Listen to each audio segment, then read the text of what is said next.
Thank you, Mr. Speaker. I have a few comments on the bill. Please proceed. I have been listening carefully to the debate that's gone on for approximately 12 hours, and we've listened to questions and inquiries about various aspects of our economy in Connecticut: nonprofits, farmers, small businesses, young workers, the IDD community, which was just recently reiterated, apprenticeship programs, technology, tourism. We've asked, what is the potential impact of this bill on each of those communities? And the disappointment that I had in the responses was there was effectively no look at the impact. And so we're going to enact a policy that substantially causes an impact on across the economy, and yet we've not looked at that impact. There is no research to document the positive or negative impact, and we're expected as legislators to set this policy. And the questions that are even asked, as was just recently reiterated, on Tuesday in appropriations haven't been presented, and yet you're asking this body to enact or pass this, vote on this bill. And it's just disappointing that we are at that point. And I hearken back, a lot of the fine representatives have talked about different businesses in their districts. And I have one business that is very symptomatic of the economy in this state. And this bill, if passed, will shut them down. It's a little Subway in my district. Now, 5 years ago, that Subway, when I met the owners, they had the husband and wife running the business, and anywhere 10 to 12 employees, generally 2 employees per shift. And over time, that is reduced. Now the wife is out working a second job, and they have generally only 1 employee, if any, hired. And recently I had a conversation with Paul and asked him if minimum wage was passed, what the impact on his business would be. And he said he would have to close.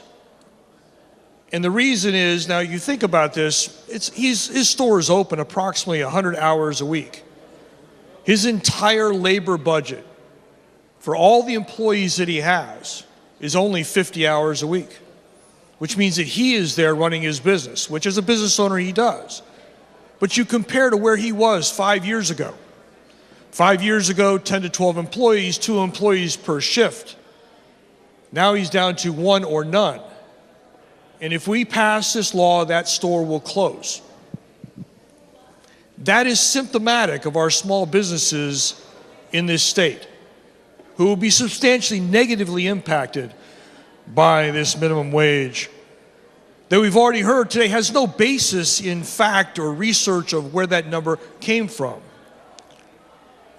Now, we heard talk through the debate about the Fight for 15, and then we've heard about minimum wage, which became a living wage, and now we have fair wage in the debate. And I hearken back 10, 11 hours ago when the good ranking member of Appropriations was standing up and talking about the negative economic indicators of our state. And the response that was received from the proponent was essentially that that's why we need to raise the minimum wage, because as we raise the minimum wage, that will promote economic growth. And I look at that and I think the 2 states that were indicated were Massachusetts and California, where Massachusetts at $12 going to $15 an hour. And as I thought about that, if raising the minimum wage is the driver for economic growth, then why stop at $15? We should immediately raise the minimum wage to $100 an hour. And we would see economic growth that we have not seen in the world ever, if that is in fact true. And I would argue that that is purely theory and conjecture. There is no basis in research for that assertion. And then that brought me back to my beginnings in education engineering and science, and going back to 9th grade science, where we learned the difference between theory and law.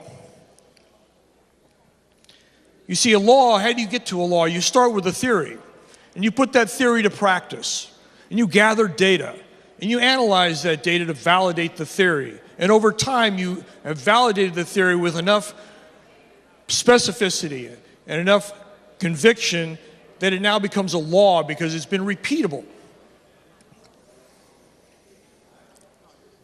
And I would argue, he said, that is not what we have here today. We've all heard of the law of thermodynamics as we went through science. But the increase in minimum wage as a direct indicator of economic growth or prospective economic growth is purely a theory, and I would argue it is a flawed theory and mere conjecture. I would hesitate to even say it has theoretical value. And I was mindful of economics and thinking that we all need to have a lesson in economics because we're ignoring one law that is in fact a law, and is called the law of supply and demand. And anytime you increase the cost of a particular product or service relative to the economy, you get less of it. We've seen that in various tax policies throughout our country and our state's history. Anytime that you increase the rate of taxation on a particular good or service, you will project a return on that increase, and invariably, we receive less of it. Why? Because people choose not to pay more for that product or service because of the increased taxation. And this whole theory versus law was reminding me of a debate or a question a couple of years ago in a former OPM secretary. It's kind of an example of the flawed theory when you don't put research and data behind it. And it was really dealing with a question related to the recent opening of the rail line between New Haven and Springfield. And the rationale that was given by the former OPM secretary was sort of a build it and they will come mentality. If we put this rail line in, it will generate ridership. Just like Metro-North created the Gold Coast. And when I heard that, I had to chuckle because we forget our history. The Gold Coast was not created by Metro-North. We didn't put Metro-North in, expand Metro-North, and all of a sudden the people flocked out of New York City because this grand transportation system was built so they could come back into the city. No, it's because New York City was a disaster in the 70s, and people were looking to escape the city, and they came to Fairfield County and set up home. Metro-North had to expand to bring them back into the city. That is the supply of ridership creating a demand, and the Metro-North being expanded to bring them back into the city. That is how the law of supply and demand works. It is not build a system and pray and hope that after we subsidize it beyond the capacity of the state to support, ridership will magically appear. And this is no different. We have seen over time, and we've heard regionally, that other states in our region and across the country are raising minimum wage. Except for one thing that is different in every other state but ours. They have all recovered from the recession of over a decade ago. Our state has not. And why is that?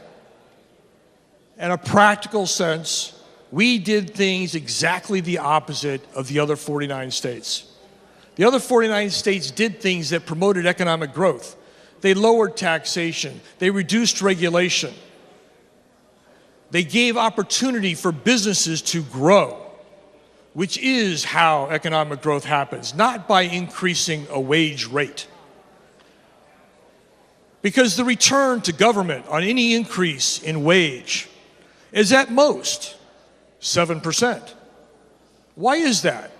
Well, that is because that is the highest tax rate we have on income. And I would argue that any increase in wages does not go to, is not taxed fully, one.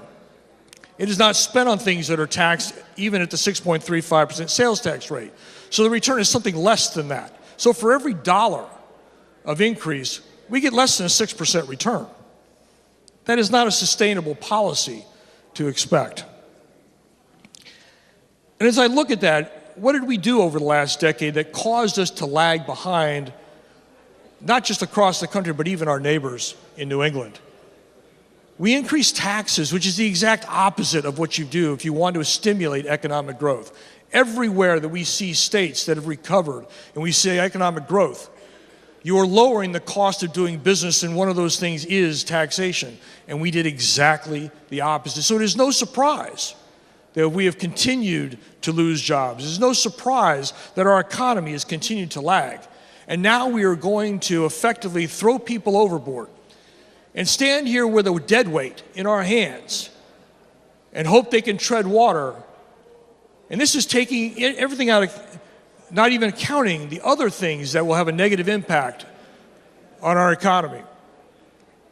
One proposal of paid family medical leave, if enacted under the legislative plan, will be like taking that dead weight and throwing it overboard and watching our citizens sink below the water. This is flawed policy with no basis in fact or research. And it is irresponsible of this legislature to vote in favor of it when we asked and got no answers on anything looking at the various factors of our economy and how this $15 minimum wage increase will impact them. I urge my colleagues to reconsider where we are headed as a state and vote against this increase in minimum wage that is irresponsible given the economy that we have in our state. Thank you, Mr. Speaker. Thank you, Representative France.